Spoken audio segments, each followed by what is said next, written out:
Hello, I'm in a 2014 Ford Focus, and today I'm going to show you how to check your oil level. So first open the hood, and with the motor turned off, we'll find our dipstick here that will pull all the way out. And at this point, I'd wipe it clean with a good rag or paper towel.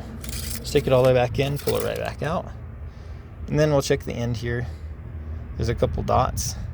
The dot towards the left is your full, and the dot towards the right is your low. There we go, got it, focus on it. So if you're not very close to that dot on the left, you'll definitely want to add some oil to top it off so you're not running low. And to do that, we'll stick this all the way back in. While the motor's still off, we'll add it under this cap.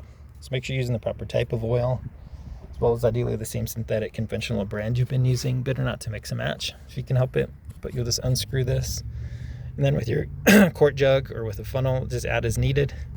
Try not to overfill as well, because that could cause issues. Screw this back on when you're done. Then I'd start the motor for like 5 seconds or so to circulate the new oil. Turn the vehicle off, and then repeat the process we did in the very beginning with this dipstick to see if we're at that full mark now.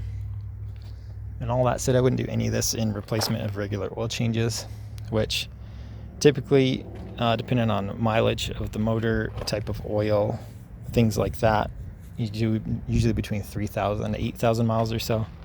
What you do, you put the vehicle on a slight lift so you can get underneath of the oil pan, pull the oil plug, drain all the old oil out, replace any oil filters as needed, screw the oil plug back in nice and tight, and then we'll go back up here again, and then under this cap, add all the oil recommended for your particular type of motor for an oil change.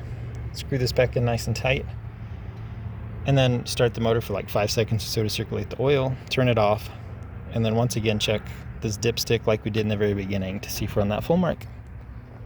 But I hope this is helpful. Hope you have a wonderful day.